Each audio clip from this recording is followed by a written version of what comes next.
이틀에 걸쳐 제가 저녁에 여러분을 강의하는 철학자는 니체입니다. 니체 철학은 한마디로 생성의 철학이에요.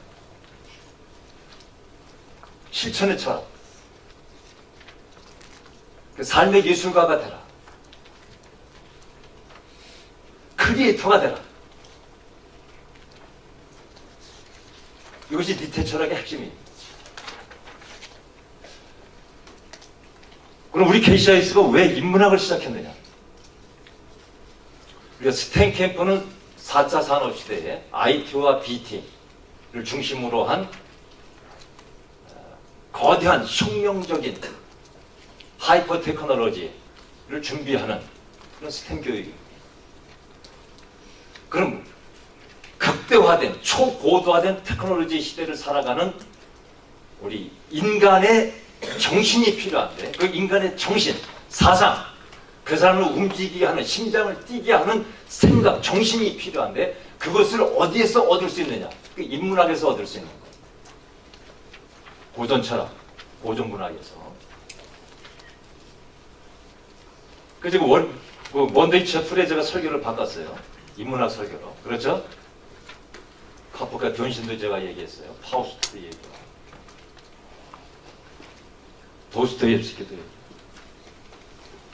또 다음 주에 까라마조프가 형제들하고 그 다음 주에 톨스토이 얘기, 전쟁과 평화, 안나 까레라, 섹스피어도 하고, 헤르만 헤세도 얘기하고, 르네상스도 제가 얘기할 겁니다. 왜 우리가 인문학을 공부해야 되느냐? 인간을 움직이는 것은 정신이에요. 우리 몸을 움직이는 것은 그가 생각하는 것이에요. 그 생각이 우리 몸을 움직이는 거예요. 그 생각의 소스가 어디냐? 그 인문학에서 오는 거예요. 스티브 잡스가 그런 얘기를 했어요. 내가 소크라테스를 만날 수 있다면 애플과 맞바꾸겠다. 소크라테스와 오후를 같이 보낼 수 있다면 내가 애플과 맞바꾸겠다. 그런 얘기를 했어요. 스티브 잡스가 인문학적 기반에서 컴퓨터 사이언스를 하고 그리고 애플을 창립합니다. 인문학이 여러분을 움직이게 하는 동력을 제공한다는 거예요. 그래서 인문학을 여러분들이 공부해야 된다는 겁니다. 자, 오늘 내일 저녁에 제가 이번 인문학 캠프의 가장 중요한 기조 강의인데 철학자가 니체야. 중고등학생들인데 니체를 강의하는 이 정신 나간 교사가 대한민국에 아무도 없어. 나밖에. 나는 왜 여러분에게 이 어려운 대학생들, 내가 대학 가서 이 강의를 해도 대학생들 잘 이해 못해.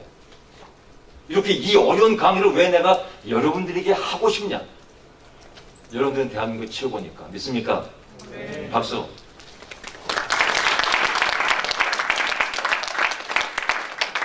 나는 여러분을 대한민국 0.1%로 인정한다. 그리고 나는 항상 여러분에게 설교를 하고 여러분의 강의를 해. 그럼 여러분이 0.1%가 되는 거야. 누구를 만나느냐에 따라서 여러분들의 수준이 결정되는 거예요. 가장 어려운 철학자, 그리고 가장 어려운 철학자, 가장 중요한 철학자. 니체만 여러분들이 오버뷰를 가진다면 다른 철학은 그냥 쉬운 거예요. 여러분 다 그럼 아이비리그 수준이 되는 거예요. 미국의 아이비리그에 합격하는 학생들은 고등학교 1학년 때, 그레이드 10 때 서양 철학자 버트란드 러셀에 나오는 모든 철학자들의 사상을 다 꿰입니다. 그레이드 10이 되면. 여러분들 AP 과목 공부하잖아. 그죠? 이미. 대학생도 공부하는 거예요. 이미 여러분들이 대학생이 공부해야 될 과목을 하고 있다니까. 그럼 대학생들이 공부해야 되는 이 니체 철학을 왜 지금 공부하면 안 되냔 말이죠. 저는 이렇게 묻고 싶어요. 수준을 높이면 그 수준의 사람이 됩니다. 수준을 낮추면 그 사람의 수준이 됩니다. 여러분들이 수준 낮은 강의를 계속 듣다 보면 여러분들은 계속 그 수준에서 머무는 거야. 그러나 이 조슈아리 같이 위대한 교장을 만나서 여러분들이 죽을 때까지 한 번도 들어볼 수 없는 이 어렵고 심오한 니체 강의를 들으면 여러분들은 대한민국 최고로 바로 수직 상승. 조나단 시걸처럼 저 푸른 창고, 아무도 한 번도 날아보지 못한 상공에 날아 올라가서 아무도 바라보지 못했던 넓은 세상을 여러분들이 바라보게 되는 사람이 되는 거예요. 그럼 뭐 여러분들 수준이 상승되는 거죠. 지구나 맞죠? 그리고 여러분들이 세계 최고의 대학에 합격을 하는 거예요. 믿습니까? 네. 저는 여러분들을 대한민국 0.1%로 인정합니다. 난 정말 여러분들을 존경해요. 내가 최초로 여러분들을 존경하기 시작한 지가 언제인 줄 알아? SAT 보컬 단어집을 가지고 여러분 오늘부터 이 단어집을 외우도록 합시다. 그래야 SAT 성적이 잘 나올 수 있습니다. 한 10년 됐을 거야. 그리고 내가 SAT 단어집을 봤어. 첫 페이지를 딱 넘겼어. 제가 이제 멘붕이 왔잖아. 그날부터 내가 여러분들을 존경하기 시작했어요. 그리고 여러분들 불러서 야단쳐. 야, 이놈아, 그것도 몰라. 자기도 모르면서.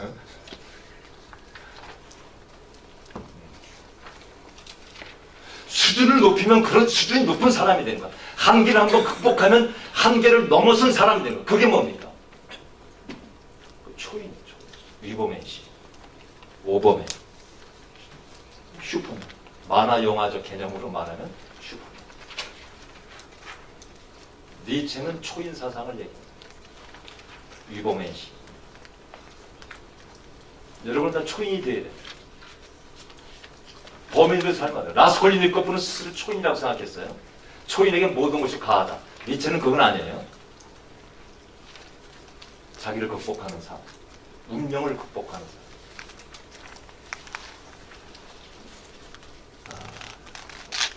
니체 철학을 이해하면 여러분 서양 철학의 모든 근원을 다 파악할 수 있고, 앞으로 여러분들이 철학을 공부할 때, 대학에 가서 철학을 공부할 때 철학이 재미있어집니다.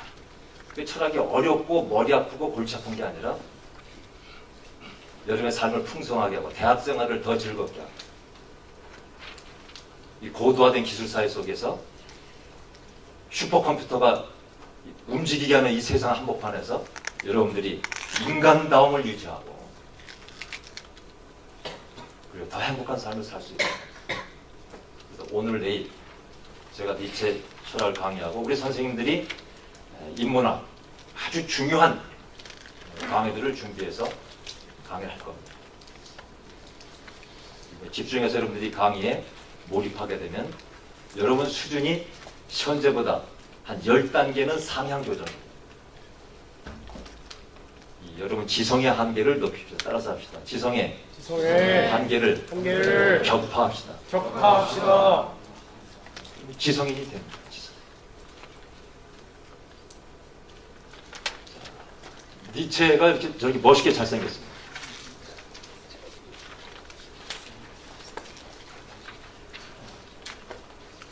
니체는 우리들에게 질문합니다. What do you live for? 이 질문에 대한 답을 하기 위해서 니체가 선언한 것이 뭐냐? 신은 죽었다는 데. 무시무시한 놈들입니다. 기독교가 지배하는 역사 속에서 그 한복판에서 신이 죽었다.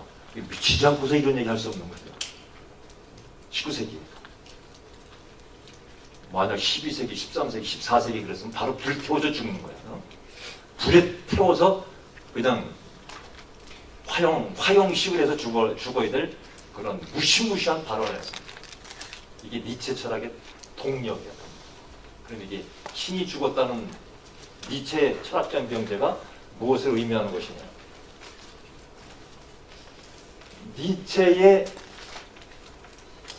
철학을 니힐리즘이라고 하는데 보통 니힐리즘을 허무주의다 뭐 이런 표현으로 우리가 이해를 하는 봉건주의에서 자본주의로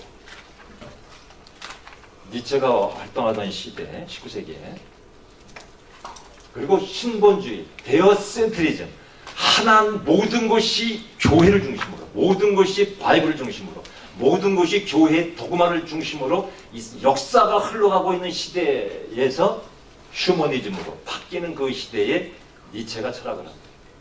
잘 생각해야 됩니다.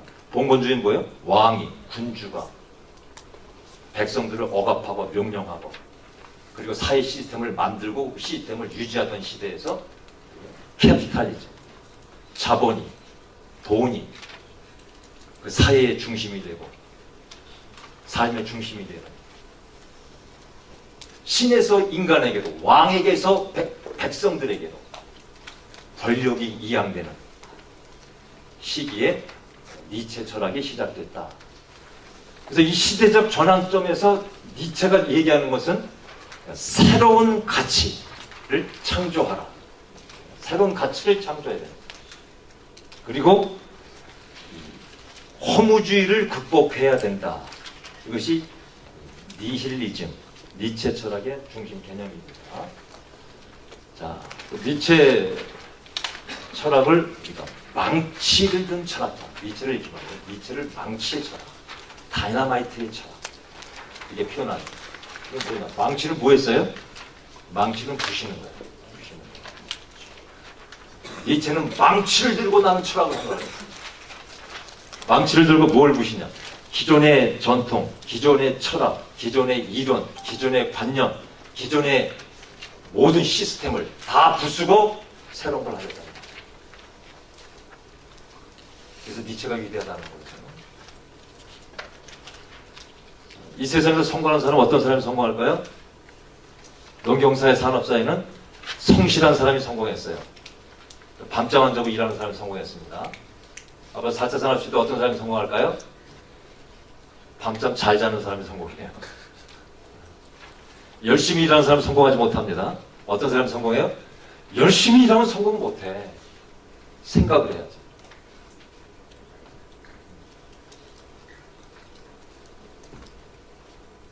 오늘 여러분에게 왜 니체가 필요한가? 니체처럼 여러분이 망치를 들어야 돼요.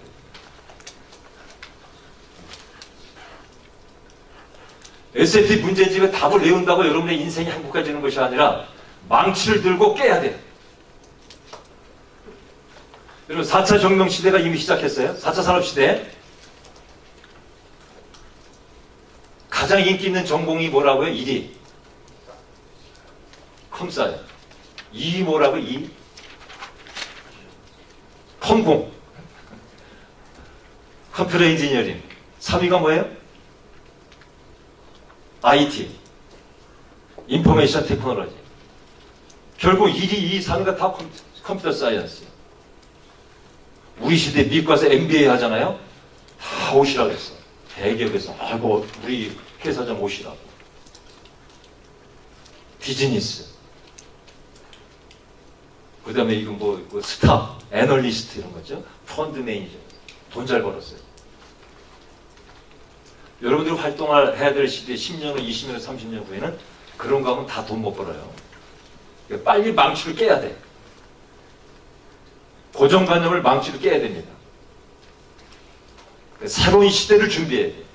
바로 니체가 살던 시대가 그런 시대예요. 새로운 시대가 동통하는 시점. 그래서 망치를 들고 기존의 모든 철학, 관념, 이론, 개념 다 깨부수는 거예요. 그리고 니체는 반대로 철학을 했어요. 그래서 신은 죽었다 이런 엉뚱한 얘기를 하는 거죠. 신이 지배하는 시대에 모든 사람이 신의 말씀에 따라 살아가는 시대에 신은 죽었다. 그래서 망치를 든 철학자다 이런 용어를 쓰는 겁니다.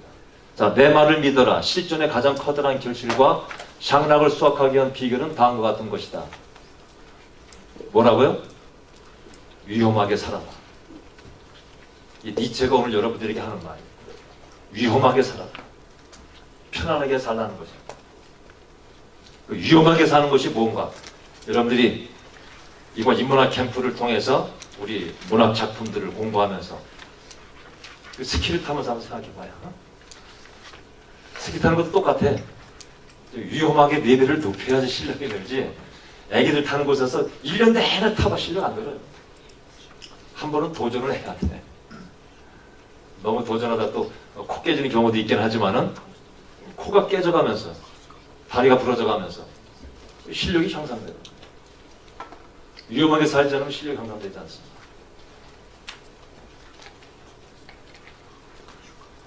자, 소크라테스가 바로 위험하게 산 사람이야. 가장 위험한 철학자 소크라테스입니다. 기원전 사람이죠.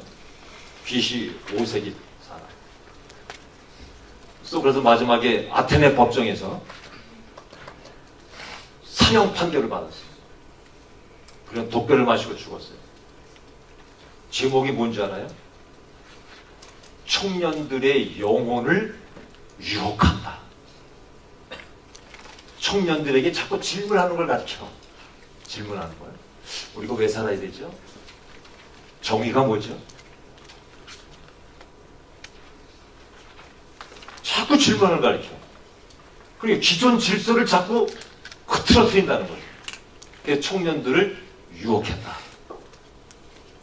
제명이 소크라테스가 유명한 말이죠. It is harsh but law. 악법도 법이다. 그런 유명한 말을 남기고 소크라테스가 위험하게 산 사람. 위험하게 살면 어떻게 돼요? 죽어야 돼요. 역사 속에 가장 위대한 철학자. 철학은 뭐냐? 질문하는 법을 배우는 게 철학이에요.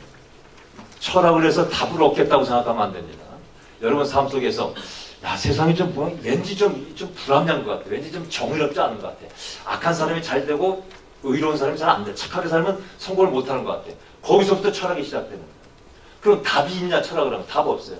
그럼 뭘 얻느냐 철학을 공부해서 질문에 연결되는 사고 구조를 갖게 됩니다. 그게 철학이에요. 철학엔 답이 없습니다. 답이 있은 건 철학이 아니에요. 그건 쉬운 문제지. 그래서 철학을 공부해야 크리에이터가 될 수 있다 그런 거예요. 망치를 들고 다 깨부시라는 거예요. 기존의 고정관념. 새로운 생각을 하는 크리에이터가 되라는 거예요. 뉴 밸류, 새로운 가치를 만들고 새로운 미래를 구상하고.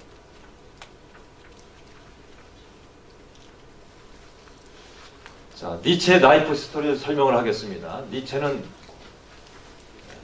1844년 10월 15일 독일 네켄에서 출생. 네켄은 조그마한 시골 마을이에요. 아버지는 5대째 목사님입니다. 니체는 5대째 목사님 집안의 아들로 태어났습니다. 1849년 아버지 목사님이 36세에 사망했습니다. 그때 니체의 나이가 5살. 그 다음 해에 니체의 동생이 죽었습니다. 6살 때 니체의 동생이 죽었습니다. 이 두 사건이 니체의 삶에서 가장 중요한 사건으로 죽는 날까지 자리매김합니다. 니체가 36세가 됐을 때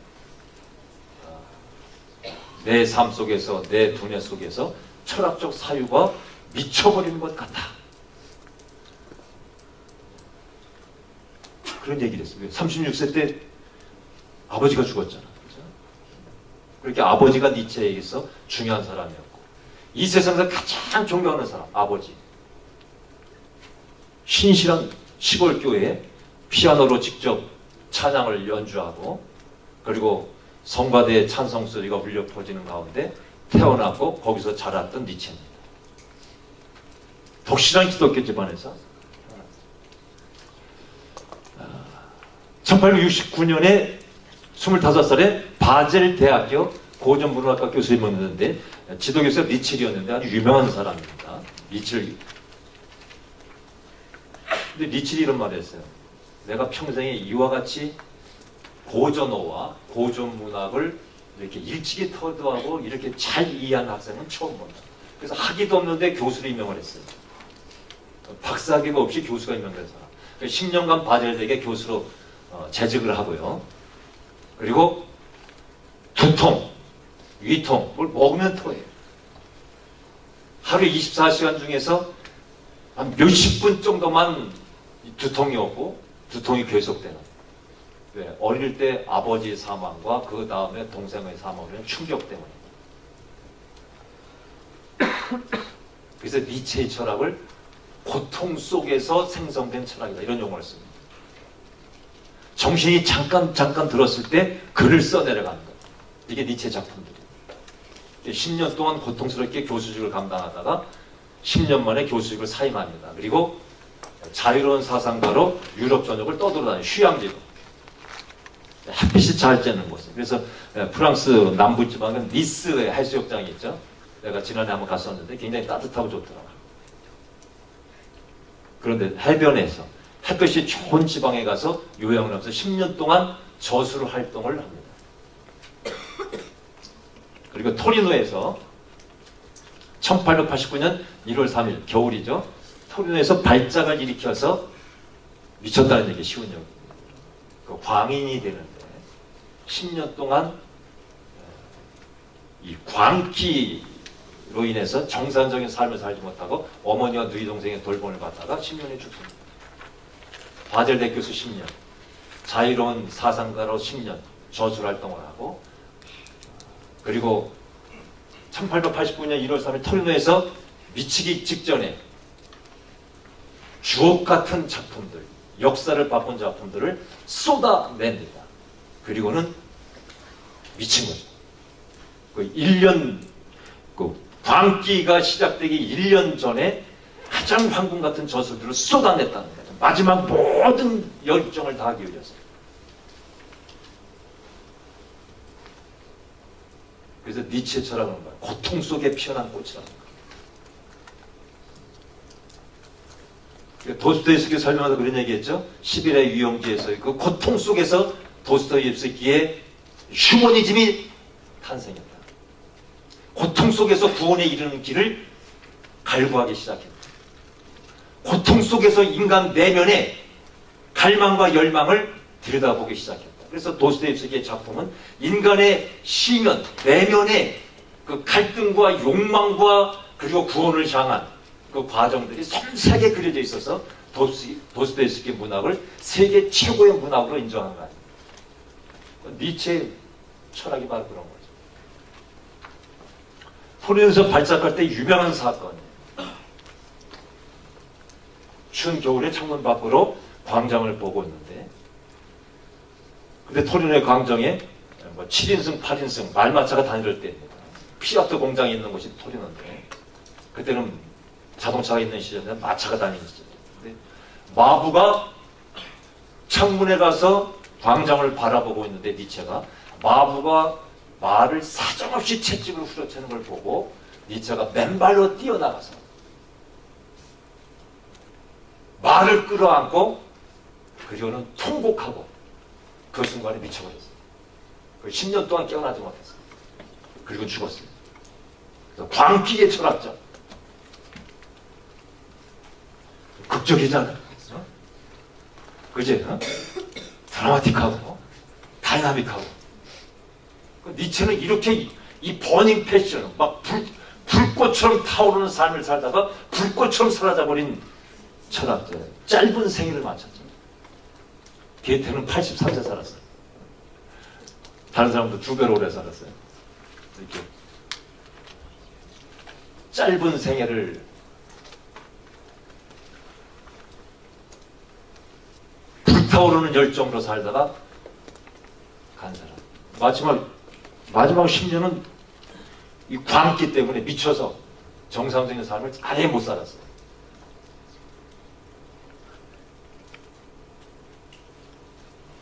자, 19세기의 스피릿은 뭐냐? 이 19세기의 스피릿, 대표적인 이 19세기의 사상을 니체가 만들어낸 건데, 그 니체의 이 활동 시기에 이 슬레이브 소사이어티에서 퓨달리즘, 이 봉건주의 사상, 그 다음에 캐피탈리즘으로 넘어오는 시점. 그래서 이 19세기의 스피릿은 물질이 우상이 되는, 돈이 최고가 되는, 새로운 풍조가 막 물밀듯이 밀려오는 시점이다 그런 얘기야. 그러니까 하나님이 중요한, 그리고 바이블이 최고였다가 갑자기 성경? 그거 공부하면 뭐래? 돈이 최고죠. 성경 공부하는 거 밥 먹여줘. 뭐 아파트가 나와. 뭐 내가 뭐 성공해. 뭐 권력이 생겨. 돈이 있어야 권력이 생겨. 이런 시점에서 니체는 그의 삶이 사상이고 그리고 그의 사상이 삶이 그런 삶을 살았어요. 살펴봅니다. 니체가 무슨 말을 했는지.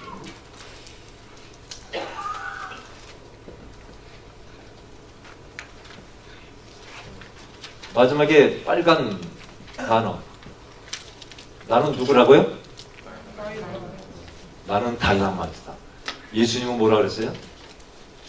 나는 길이요 진리요 생명이다. 나는 생명의 떡이다. 니체는 나는 다이나마이트다. 니체처럼 짜라투스트라는 이렇게 말했다를 보면 다 성경을 다 패러디했어요. 왜? 목사님 아들이거든. 오대째 목사님 아들. 니체의 작품의 구조는 성경과 거의 비슷해. 나는 다이나마이트다. 다이나마이트는 뭐 하는 데 써요? 기존의 것을 폭파시키는 데 씁니다. 다이나마이트 같은 철학자, 니체. 니체 철학은 다이나마이트의 철학이라는 얘기예요. 다이나마이트 같이 이런 말을 했습니다. 나는 지금도 이 말을 하면 무서워요. 근데 니체 시대에 저 말을 했다. 아, 이건 미치지 않고서 할 수 없는 말. 도대체 이 말이 무슨 뜻이냐? 자, 짜라투스트라는 이렇게 말했다. 그래서 짜라투스트라가 시장에서 시장의 상인들을 향해서 신은 죽었다 이렇게 말을 했어요. 그런데 이제 즐거운 학문이라는 저술에서 이런 이화가 나옵니다. 마켓 스트리트. 한 사람의 철학자가 한 광인이 등불을 들고 나왔어요. 그리고 뭐라 그래요? 외쳤어요. 뭐라고 외쳤어요? I seek God. 나는 하나님을 찾습니다. 시장에서 하나님을 찾아요. 시장이 뭐 하는 곳이에요? 장사하는 곳이잖아. 돈을 주고받고. 돈 쉽게 얘기해서 뭐야? 돈 버는 곳이야, 돈 버는 곳. 시장의 가장 중요한 주제어는 뭐야? 돈이야. 시장을 움직이는 힘이 뭐야? 돈이야. 시장이 무엇 때문에 필요해요? 돈 때문에 필요한 거야. 시장에 왜 가요? 돈 벌러 가요. 돈 쓰러 가고. 그죠? 시장의 주제어는 돈이야.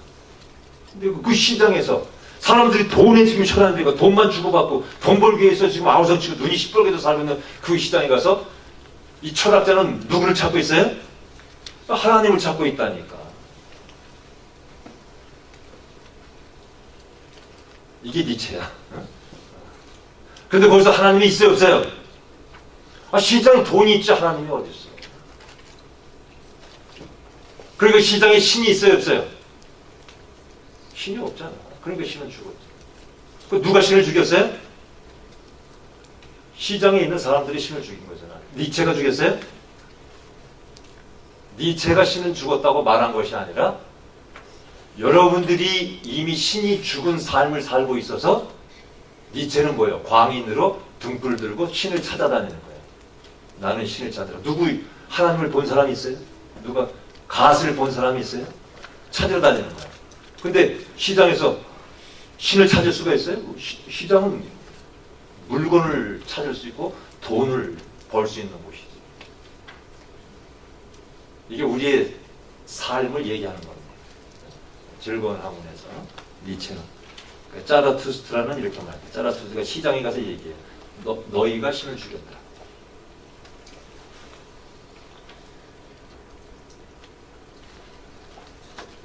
자, 니체 시대의 스피릿은 뭐냐? 세큘라리제이션. 어려운 말이에요. 어려운 말. 이건 뭐 대학원에 가서 강의를 해도 한 학기를 읽어가지고 강의해도 이해가 될까 말까 하는 어려운 단어인데 쉽게 얘기하면 뭐예요? 세속화. 세속화는 뭐예요? 형이상학, 정신과 영혼과 그리고 절대적 진리를 추구하던 형이상학적 가치. 그러니까 이 절대적 진리가 없어지고 그리고 그 중심에 뭐가 오냐? 물질, 돈이 주인이 된 그 세상을 가리켜서 바로 세속화됐다는 거예요. 자, 여러분들이 대학 가서 열심히 공부해서 뭘 하고 싶어요? 돈 벌고 싶다니까, 그죠? 여러분들의 삶의 주인은 이미 형이상학적 가치가 아니에요. 물질적 가치, 돈이지. 여러분들은 지금 돈 벌기 위해서 공부하는 거예요. 여러분들은 철저하게 세속화된 사람들이에요. 자, 그럼 여러분 삶 속에 하나님이 있어요? 그거 없잖아. 아무도 충격 안 받잖아, 그죠? 이미 다 그렇게 살고 있어, 하나님 없이. 그러니까 충격을 안 받아요. 충격받는 사람 누구야? 하나님을 절대적 가치로 믿고 살았는데 어느 날 너 하나님 안 믿잖아. 네 속에 하나님 있어? 그러면 충격을 받아요. 기절해야 된다니까. 다. 여기 기절하는 학생들 아무도 없어. 왜 지금 내가 당연한 얘기를 하고 있거든요. 그렇죠? 그래서 지금 이 시대를 니체 시대에 이미 세속화됐지만 지금 여러분이 살고 있는 이 시대를 한마디로 표현하면 세속화된 시대라고 합니다. 마치 무엇 같은 시장에서 돈 벌기 위해서 혈안이 되어 있는 사람들의 모습. 그게 이 지구고 지금 우리들의 모습이라는 거예요. 그러니까 신이 죽은 거죠. 신이 여러분 마음속에 살아있어요? 하나님이 여러분을 움직이고 있어요? 하나님이 여러분을 주장하고 있어요?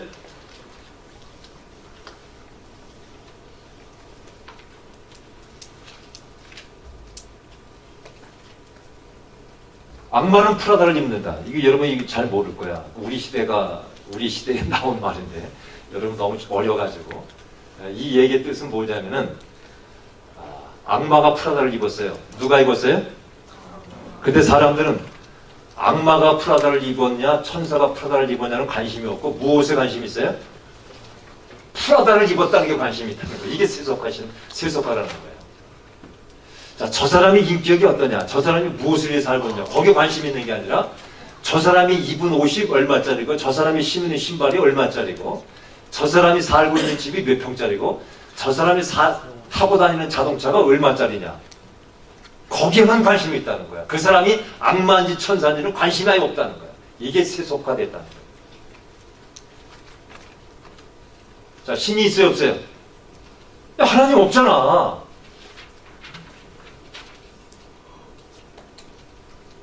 여기서부터 출발해야 된다는 거야. 이거 무서운 얘기예요. 어?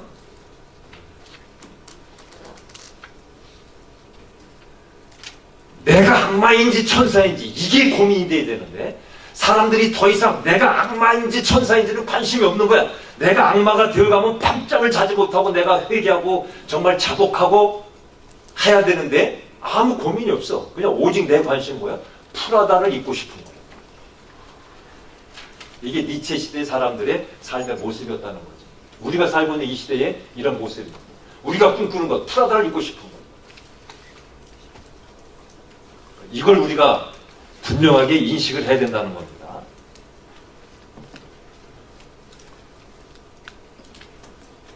자, 니체가 철학을 할 때 이때 자연과학이 아주 급속도로 발전해요.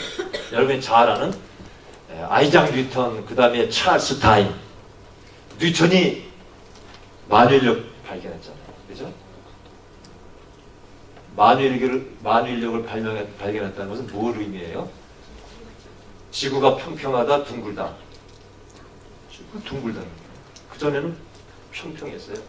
배 타고 가다 보면 떨어져가지고 지옥으로 간다 그랬어요. 지옥이 있다. 그러니까 잘 살아야 된다. 죄 짓지 말아야 된다. 근데 자연과학이 발전하고 보니까 지옥이 없어. 배 타고다 떨어지면 지옥이 있었는데 지구 둥글어서 다시 제자리 돌아오네? 지옥이 없잖아. 한참 가다 보면 지옥이 있는데 지옥이 없잖아요. 이게 자연과학의 발전이 우리 인간 사회에 끼친 영향이라는 거예요. 지구가 중심이었는데 자연과학이 발전하다 보니까 지구가 중심이야? 아니잖아. 태양이 중심이잖아. 지구가 중심인 줄 알았어요. 그래서 이 지구에 살고 있는 우리 인간, 그리고 우리 인간을 만드신 하나님, 그리고 하나님을 믿는 교회, 모든 곳에 모든 것이었어요. 근데 이제껏 교회가 가르쳐온 진리가 거짓말이 되어버렸어요. 자연과학이 발전하니까. 거기다가 또 찰스 다윈이라는 사람이 또 나타났어. 이 희한한 사람이 나타나가지고 인간이 진화했대. 하나님이 창조한 게 아니라. 그래가지고 이게 충격이 온 시대야. 여러분들이 찰스 다윈의 종의 기원, 그 다음에 뉴턴의 그래비티, 중력 발견, 이런 것에서 공부를 해야 됩니다. 아인슈타인도 중력파를 발견했어요. 그게 작년에 중력파가 최초로 인류 역사상 최초로 검출됐고 증명을 했어요. 이런 시대 속에서 니체의 그 시대의 전환점 속에서 니체 철학이 이렇게 선포가 되는 겁니다. 신화에서 철학의 시대, 그 다음에 종교의 시대, 그래서 과학의 시대. 과학의 시대가 되고 보니까 바로 신이 죽었다 하는 이런 명제가 니체에 의해서 선포됩니다. 이게 시대적 배경입니다. 자, 그럼 여기서 중요한 문제예요. 누가 신을 죽였느냐 이거죠. 아까 제가 설명했습니다. 즐거운 학문에서 나는 신을 찬송한다. 자, 이제 우리에게 찾아온 게 뭡니까? 자연과학이 발전하고 이제껏 믿던 진리가 다 거짓으로 드러났고, 그래서 사람들이 어떻게 됐어요? 허무해진 거죠.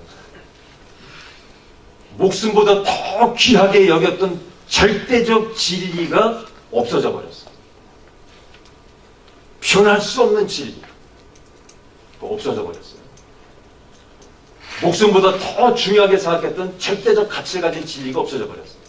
그래서 사람들이 허무해졌어요. 그래서 허무주의가 온 거예요.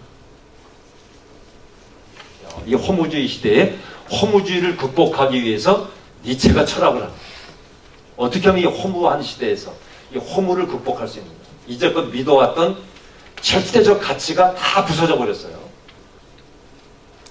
자연과학의 발전으로 인해서.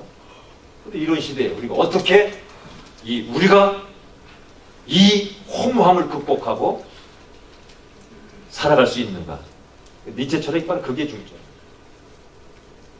자, 허무주의는 뭐가 허무주의냐? 여기부터 니체의 정의를 내립니다. 목적이 없는 삶.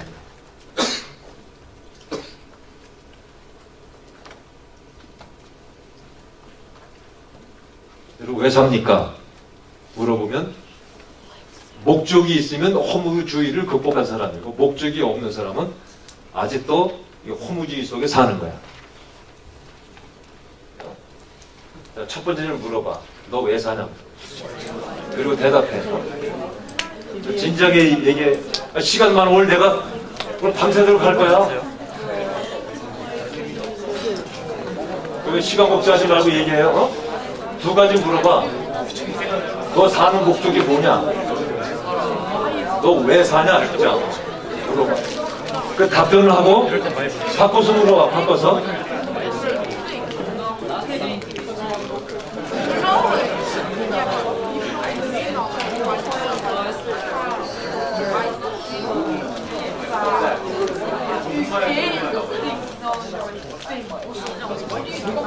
자, 시간 많아요. 다시 물어보세요.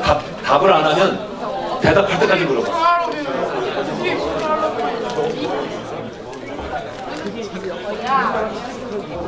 그 옆에 있는 친구가 답변한 걸 기억해야 돼요. 내가 물어볼 거야. 내가 물어볼 거야. 옆에 있는 친구가 왜 사는지, 사는 목적이 뭔지.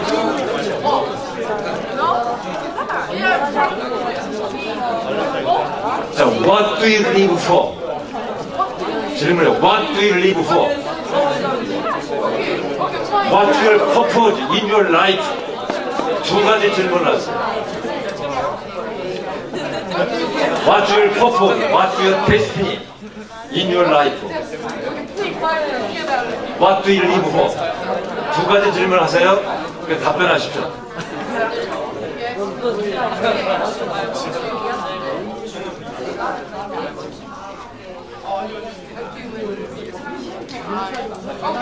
어떻게 답변이 만족할 만해요? 사람이 되고 싶다.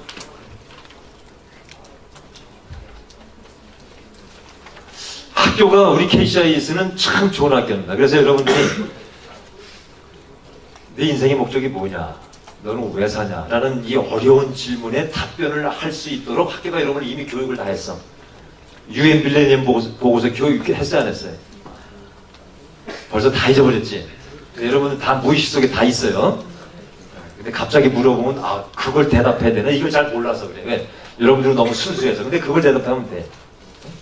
나는 이 땅의 빈곤 문제를 해결하기 위해서 열심히 공부해서 내가 이코노믹을 공부한다. 이코노믹 전공으로 대학 가는 친구들 있죠. 무슨 뭐 매니지먼트, 뭐 젠트리피케이션? 아, 발음 맞아?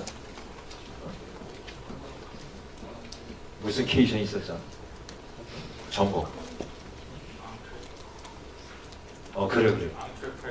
그래. 경영학, 기업가 정신. 공부해서 뭘 하고 싶다고요? 이 인류가 가지고 있는 이 경제 시스템의 문제, 이 시스템의 문제를 해결해서 빈곤의 문제, 기아 문제를 내가 한번 해결해 보겠습니다. 이렇게 답변을 해야 돼요.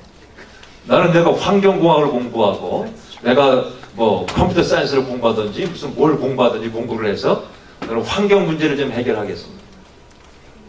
보편적 초등교육이 이루어지지 않고 있는데 이 문제를 해결하겠습니다. 아프리카 중동에 가서 제3세계에서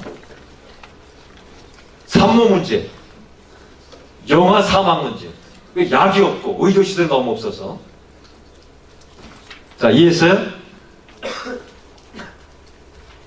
자, UN 밀레니엄 보고서 주제, 내가 다시 한번 얘기합니다. 빈곤과 기아 문제, 보편적 초등교육 문제, 환경 문제, 산모 문제, 그 영아 사망 문제, 그리고 여성권 문제. 그렇죠? 그 이후에 뭐 17개, 18개 또 구체적으로 또 나옵니다. 도시개발이라는 여러 가지. 여러분들이 최선을 다해서 공부를 하고, 앞으로 이 바이오 프린팅 시대가 온다고 제가 여러 번 얘기했어요. 아프리카 저 우주에서 갑자기 새로운 바이러스가 출발해서 사람이 막 몇백 명씩 몇천 명씩 막 죽어와. 그럼 어떻게 해요? 우리 서울에서 연구실에서 이메일로 딱 보내요. 초고속 이메일이겠지? 클릭했는데 벌써 갔어. 그럼 현지에서 뭐예요? 바이오 프린팅. 바이오 이메일이잖아요. 바이오 이메일. 그럼 백신이 현지에서 딱 수령이 돼요. 주소만 놔주면 돼요. 그런 시대가 옵니다. 여러분들이 열심히 공부하면 이렇게 인류를 구원할 수 있어요. 여러분의 삶의 목적, 퍼포즈를 가질 수 있어요. 여러분의 인생의 여정의 데스티니는 무엇입니까? 여러분 인생의 여행의 목적지는 어디입니까? 물어보면 답변이 이렇게 나와야 된다고. 저는 지금도 이 질문에 내가 좋은 답을 하기 위해서 고민하고 삽니다. 요즘 제가 왜 살아요? 여러분에게 인문학을 가르치고 싶어서 살아요. 그러니까 여러분을 고전 철학, 고전 문학을 가르쳐서 여러분들이 스티븐 잡스처럼 인문학적 기반 위에서 애플같이 위대한 회사를 창업해서 이 땅에 많은 젊은이들에게 꿈과 희망을 주고 돈이 없어도 하버드 대학의 MIT 대학의 교수들의 강의를 버스 안에서 이동하는 지하철에서도 공부하면서 갈 수 있는 좋은 문명의 이 길을 만들어주기 위한 스티븐 잡스의 꿈처럼 여러분도 그런 꿈을 꾸고 살고 그런 꿈을 실현할 수 있게 하기 위해서. 그러니까 니체 철학이 바로 이런 겁니다. 굉장히 생산적이죠? 네. 신은 죽었다. 말이 무서웠는데 무서워요? 안 무섭죠. 니체 철학이 God is dead. 여기서부터 출발하는 거야. 너희 삶의 목적을 가지라는 거야. 그 니체 이전에는 뭐예요? 하나님이 네가 왜 살아야 되는지 다 결정해줬어. 얘들처럼 하나님의 영광을 위해서 삽니다. 이게 이제 중세 시대에 니체 이전의 정답이야. 너 왜 살아? 하나님의 영광을 위해서 삽니다. 이게 답이야. 근데 니체 이후에 여기 이렇게 빈곤과 기아의 문제를 해결하기 위해서 이게 이제 니체 이후에 이제 좀 발전된 이제 철학적 사유를 할 수 있는 답. 그래서 여성들에게 희망이 있어요. 남성들에게 희망이 있어 없어요? 중세도 돌아갔다니까. 자, 우리 다 같이 한번 외칩시다. 남학생들이요. 남학생들이요. 실망하지 마시라. 실망하지 마시라. 절대 실망할 거 없어요. 아멘. 하나님의 영광이즘은 이 니체는 두 가지를 얘기한다. 긍정적 니힐리즘과 수동적 니힐리즘이 있다. 이게 패시브 니힐리즘. 그 다음에 액티브 니힐리즘. 이 액티브 니힐리즘은 seeking a truth to overcome nihil. 허물을 극복하기 위해서 늘 무언가를 찾고 또 찾기 위해서 노력하고 그리고 오버컴을 하는 삶을 사는 사람들을 능동적 허무주의라고 한다. 액티브 니힐리스트. 액티브 니힐리스트. 수동적 니힐리즘은 뭐야? 험한 인생이야. 너 왜 사니? 그냥 살아요. 요건 이 수동적 니힐리스트. 그러니까 뭐 우리 엄마 아빠가 그냥 나 태어나게 해가지고 내가 뭐 가서 물어보려고 우리 엄마 아빠 나를 왜 낳는지. 요거 수동적 니힐리즘이에요. 능동적 허물주의자는 뭐예요?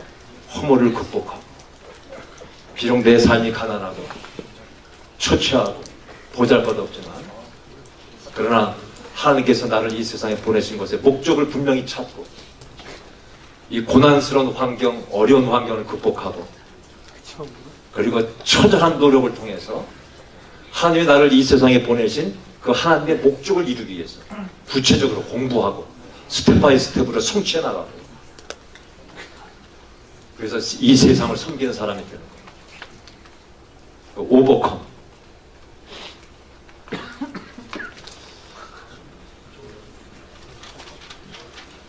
자, 이 니힐리즘을 극복하는 것, 이걸 우리가 이제 뒤에 또 좀 리포메이션가 나옵니다만, think back your life, 반성하라는 거죠. Be the author of your life, be an artist in the life. 오늘의 에필로그입니다. 이그제민, 반성하라. 이그제민. 자, 반성하지 않는 사람은 이 세상에 실존하지 않는 사람이다. 이게 니체 얘기예요. 우리가 이 세상에 실존하기 위해서는 끝없이 반성해야 된다는 거예요. 자신을 성찰해야 된다는 거예요. 이그제민, 성찰하다는 거죠. 반성한다. 여러분이 오늘까지 살아온 인생, 짧다면 짧지만 굉장히 긴 세월 살았어요. 이미 뭐 십몇 년씩 다 살았잖아. 고3들은 금방 한 20 years old가 되잖아. 네? 많이 살았다니까 금방. 지나간 세월을 성찰해야 돼. 지나간 세월을 반성해야 돼. 내가 헛된 시간을 보내진 않았는지. 내가 그냥 목적 없이 그냥 살진 않았는지. 그냥 맛있는 거 먹고 맛집 찾고 이렇게 오늘까지 살아오지 않았는지. 맛집 검색하지 마세요. What is nihilism? 이런 걸 검색하세요. 오버컴이 무엇인지, 리버맨시가 무엇인지, 영혼 회귀가 무엇인지, 빈곤과 기아의 문제가 무엇인지, 1년에 몇 억 명의 사람들이 밥을 굶고 살고 있는지, 대한민국에 몇십만 명이 점심을 못 먹는지,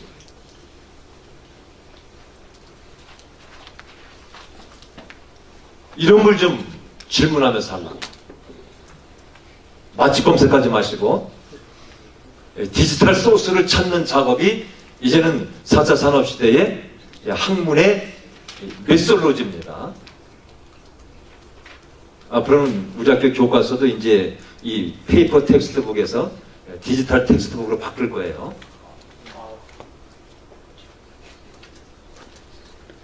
이거 실험정신. 니체가 뭘 얘기합니까? 위험하게 살아라 그랬잖아. 그게 뭐예요? 실험정신을 가지고 도전하라는 거예요.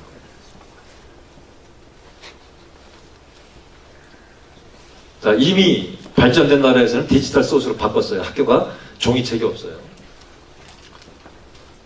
왜 디지털 소스로 바꾸냐? 매일 새로운 이론이 쏟아져 나와. 4차 산업시대에.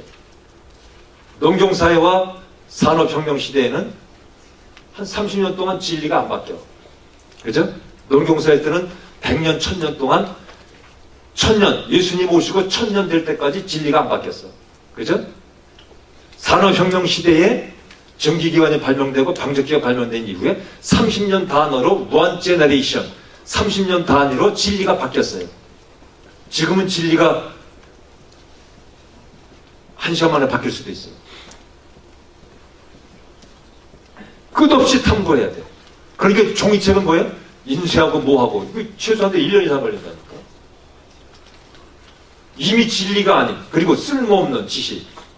인터넷 몇 번 손가락만 까딱해보면 나올 지식을 학교에서 공부하느라고 이 중요한 시간을 다 써버리면 안 된다는 거야. 디지털 소스는 뭐냐?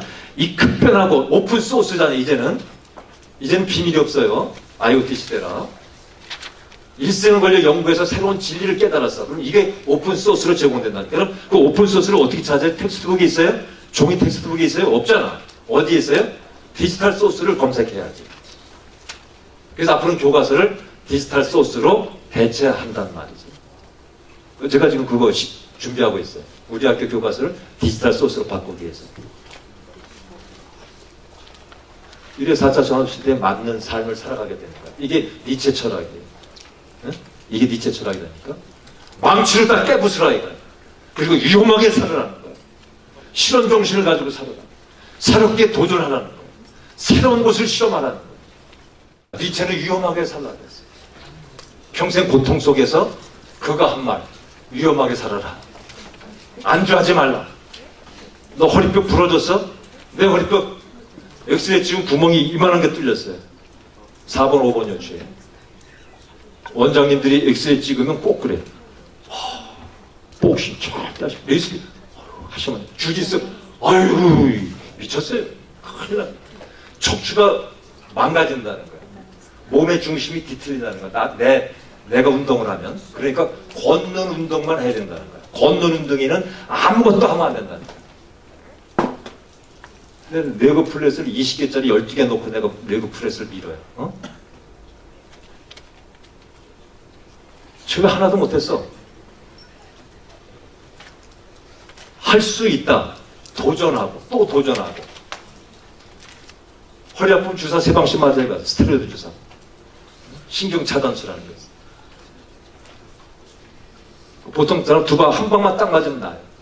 그리고 또 운동하는 거예요. 그래서 계속 근육을 강화시키고 허리 시스템을 강화시키는 거죠. 몸은 쓰면 쓸수록 강해져. 두뇌는 쓰면 쓸수록 지능지수 발달합니다. 쓰지 않으면 퇴화하고. 스키도 마찬가지야. 초급자 코스에만 1년 내내 있으면 초급자 코스에서 이거 딱 고정이 돼버려요. 중급자 코스로 넘어가서 도전해야 돼. 힘들고 두렵지만 두려움과 힘든 것을 극복하고 도전하면 중급자 코스에서 최고 난이도를 극복하게 돼. 그러면 그 다음에 고급자 코스로 올라가잖아요. 또 도전해야 돼. 그럼 고급자 코스에서 인생을 엔조이. 그런 삶을 살 수 있는 거예요. 공부도 마찬가지예요. 공부를 하루 1시간만 하잖아요. 그럼 죽는 날까지 그 사람은 1시간 이상 공부를 못해. 오늘 1시간 했으면 내일 2시간 해야 되고, 그 다음은 3시간 해야 되고, 그 다음은 6시간을 공부해야 되고, 그 다음은 12시간을 공부해야 되고, 그 다음은 24시간 중에서 잠자는 시간 3시간, 4시간 빼고 20시간을 공부하고, 또 어떤 날은 24시간을 공부하고, 할 수 있는 사람이 돼야 돼. 한계를 극복해야 돼. 어떤 사람은 한 가지 일을 하면서 늘 피곤하다 그럽니다. 어떤 사람은 10가지 일을 하면서도 늘 여유가 넘쳐요. 나는 그런 사람이 되기를 원하는 거야. 그러니까 한계를 극복하는 능력을 키워야 돼.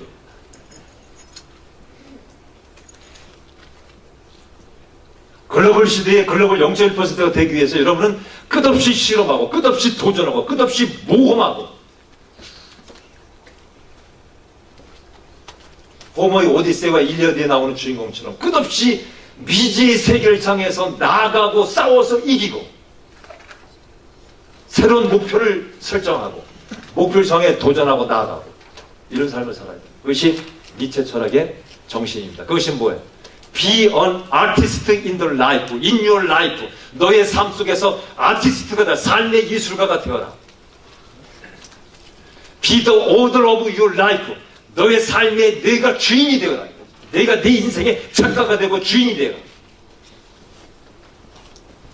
노예가 되지 말라 그러는 거죠.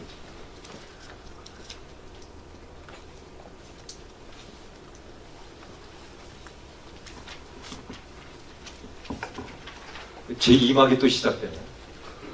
오늘 강의 끝인 줄 알았더니 1막의 끝이었어. 괜히 쓸데없는 얘기만 했는데 2막 있는지 모르고. 자, 마음 편해. 지금까지 한 만큼 또 해야 돼. 할렐루야. 아멘. 할렐루야. 아멘. 행복하죠? 아멘. 지금까지 한 만큼 미체 강의 또 들어야 돼. 얼마나 행복해. 얼마나 행복해, 그지?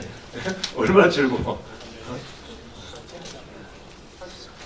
자, 더 윌트 파워, 권력의 의지. 자, 이건 제가 좀 빨리빨리 쉽게 설명하겠습니다. 사족 안 붙이고. 자, 니체가 이 권력의 의지라는 용어를 썼는데, 이미 쇼펜하우어는 철학자 기억해요. 생의 의지라는 용어를 썼고요. 그 다음에 아까 얘기한 종의 기원을 쓴 찰스 다인이 자연 선택론, 생존 경쟁, 약육 강식이라는 용어를 썼습니다. 자, 쉽게 생각합시다. 자, 여러분 그 라이프 사이언스에서 푸드웹 배웠죠? 네. 자, 아메바가 플랑크톤을 먹습니다. 생명의 의지가 있는 거죠. 생명의 의지가 있어서 플랑크톤을 먹어요. 그리고 생존하고 성장합니다. 한국 사람들 게 잡아 먹잖아. 그죠? 왜 한국에 게 잡아 먹는 문화가 있을까요? 생존하기 위해서 있었던 거예요. 옛날에 먹을 게 없어가지고. 소 키우고 잡아먹고. 이번에 문재인 대통령이 읽은 책이 그거야. 베지타리안이 되기 위한. 주인공이 돼지를 키우는데 돼지 눈망울을 보고는 돼지를 먹을 수가 없어서 책 주제가 됐다. 뭐 그런 얘기다. 아직 안 읽고 와서 내가 오늘 아침에 그 책의 기사를 보고 사진을 찍어놔서 이 책을 살라고. 우리 캠프 마치면 가서 이 책을 사서 볼 거예요.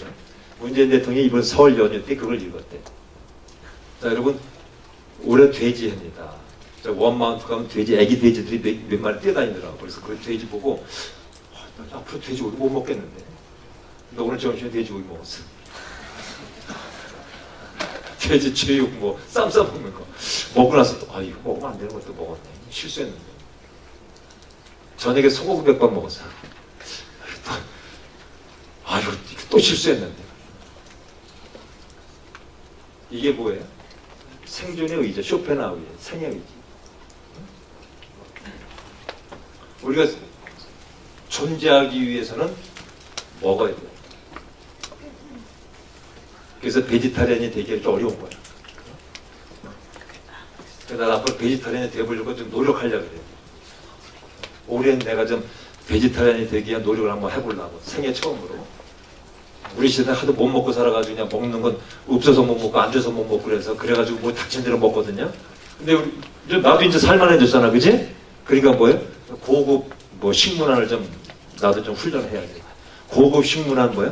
베지타리안이죠. 고급 식문화야. 생각해보니까 굉장히 고급스러운 것 같긴 해. 여러분 소 이렇게 한번 쳐다보세요. 먹을 수 있는 거. 내가 전에 랍스타를 우리 운동하는 사람들은 랍스타를 먹으러 한번 갔었어요. 근데 랍스타를 주인이 가져와서 테이블에 놔주고 보라 그러더라고. 요걸 먹어. 뭐 이렇게 싱싱한 거 해준다고 그런 걸 하잖아. 쇼를. 어? 비즈니스 쇼를 하잖아. 근데 걔가 나를 눈 딱 쳐다보는 거야. 그다음부터 내가 랍스타 안 먹어. 못 먹겠어. 그리고 걔가 그 펄펄 끓는 물에 들어가서 익혀서 나왔더라니까.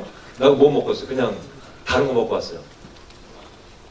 눈이 딱 마주쳤는데 우리 하늘이가 날 쳐다보는 것 같았어. 하늘이 까만 눈동자하고 그 랍스터 눈동자하고 똑같더라고. 결국 랍스터 못 먹었다니까. 그 다음부터 랍스터 먹으러 안 가요. 별로 좋아하지도 않지만.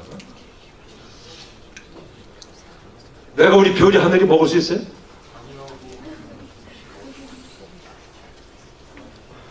근데 이게 윌트 파워야. 쇼펜하우의 생의 의지. 찰스 다인의 자연 선택론, 약육강식, 생존 경파. 여기에 뭡니까? 우리를 살아가게 하는 동력이 있다는 거죠. 그게 뭐예요? will to power라는 거야. 권력의 의지. 그래서 이 권력의 의지가 무슨 뜻인지 좀 쉽게 설명하겠습니다. 이런 사상적 배경이 찰스 다윈과 쇼펜하우의 더 will to life라든지 종의 기원 이게 있다는 거. 자, wherever I was able to find the living thing, I found a will to power. 나는 생의 권력의 의지를 발견한다. 자, nothing is more surprising than the easiness with which the many are governed by the few. 자, 데이비드 흉이 이 질문을 던졌어요. 왜 이 역사를 보면 몇몇 사람이 대부분의 많은 사람들을 명령하고 다스리냐? 여기서 이제 권력의 의지가 시작되는 거죠. 왜 숫자가 많은데 한 사람한테 조종을 당해요? 이런 거 여러분 생각해야 돼. 이게 마키아벨리의 군주론입니다. 군주론. 중세 교회가 세상을 다스리던 시대에 마키아벨리가 군주론을 얘기했어.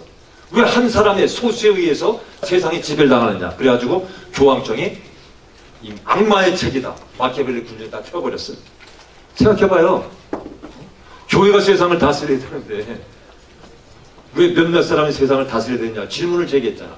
철학은 뭐라고? Why를 묻는 게 철학이라고 했잖아. 마키아벨리가 철학자였잖아요. 그래서 마키아벨리 군주론이 화형식을 당했다. 데이비드 흉도 같은 얘기입니다. 왜 소수가 다수를 지배하느냐는 얘기죠. 거기 Natural Scientific Thinking이 뭐냐? Every object has energy. 만물은 뭐야? 다 에너지를 가지고 있고 그 에너지는 뭐야? will to power라는 거지. The driving force in our life. 우리 삶에 우리를 이끌어가는 힘이 있는데 그게 뭐냐? 그게 파워예요. 파워. 자연 과학이 발전하면서 이런 새로운 이해들을 시작하게 됐습니다. 자, 그럼 더 will to power는 뭐냐? craving, 욕망, 갈망, 임펄스, 뭐 또 움직이는 거, 서바이벌, 생존, 더 will to live, 살고자 하는 의지. 이게 어디서부터 온다고요? from inside. 여러분 안에서부터. 아메바가 will to power가 있어요, 없어요? 있으니까 플랑크톤을 잡아먹잖아요. 생존의 의지, 이걸 이해를 하셔야 되고. 자, 그래서 이 니체의 권력의 의지는 뭐냐? 이 오버커밍. 어디서 인yor라이프 여러분의 삶 속에서 오버커밍을 해서 뭘 이래? will to achieve a better life. 발전적인 삶을 살기 위한 의지, 노력, 이런 것들이 있어야 된다. 그래서 니체 철학을 망치의 철학이라고 그랬잖아요. 그리고 실험 정신, 위험하게 살아라. 자, 여기서 빨리빨리 진행합니다. 베스트 모랄리티가 있고 슬레이브 모랄리티가 있는데 이게 윌트파로 설명하는 거예요. 주인 도덕이 있고 노예 도덕이 있다. 주인 도덕은 뭐냐? 명령하고 다스리는 게 주인 도덕이야. 그러면 노예 도덕은 뭐냐? 노예들, 노예는 뭐야? 슬레이브, 다스림을 받는 자잖아요. 자, 여기서 니체가 위대한 진리를 설명합니다. 그러니까 니체 철학에서만 있는 겁니다. 우리 기독교 역사에 초대 기독교의 구성원이 누구냐? 노예들이었어요. 못 배운 자, 힘없는 자, 가난한 자, 병든 자, 나그네, 소유가 없고 무식하고 관직이 없고 파워가 없고 재산이 없는 그런 사람들. 슬레이브의 집단. 그게 기독교였어요. 자, 그럼 이 슬레이브 모랄 때 노예 도덕은 뭐냐? Creating new value. 그들이 이 억압을 받잖아. 이 억압으로부터 승리하기 위해서 새로운 가치를 창조해낸다는 거야. 우리 기독교 역사입니다. 자, 로마 제국 시대에 기독교가 무뚝 섰어요. 새로운 가치를 만들었어요. 뉴 밸류를 만들었어요. 그 무슨 밸류냐?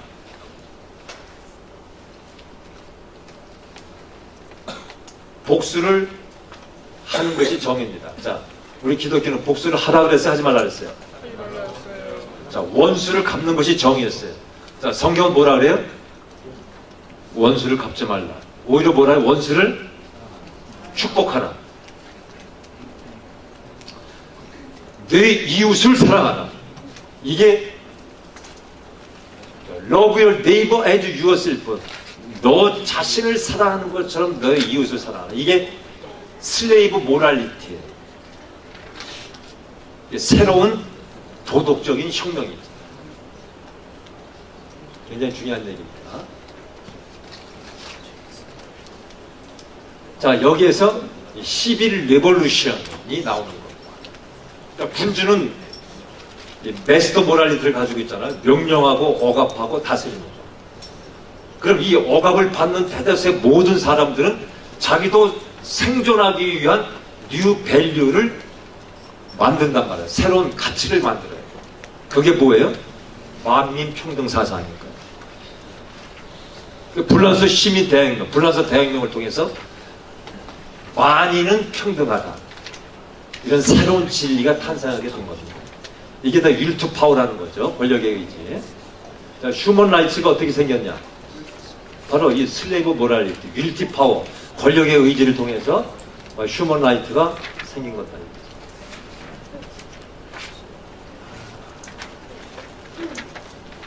그래서 여러분들은 군맨이 되어라. 두나 이런 거 하지 말고 두 해라. put your revenge into God's hands. 하나님의 손에 복수를 맡기고 너희는 복수하지 마라. Be humble, over the evil, be patient, be fair. 이건 하란 말. 새로운 가치를 우리 기독교가 만들어낸 거예요. 억압하는 봉건주의 시대의 전제주의 정치 속에서 새로운 가치를 창조해냈어요.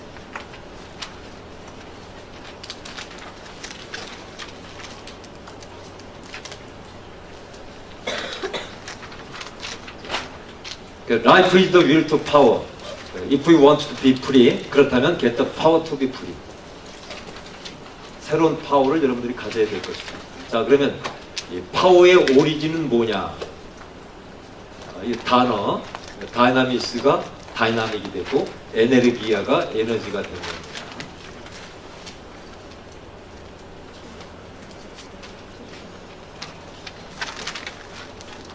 넘겨봐라. 됐네. 설명을 좀 생략하고 넘어가겠습니다. 자, 그래서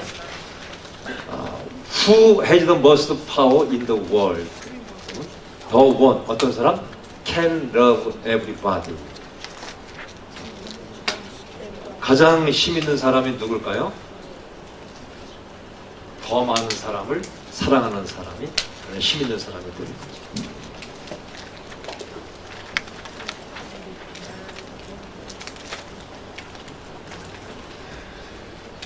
강의 마치겠습니다.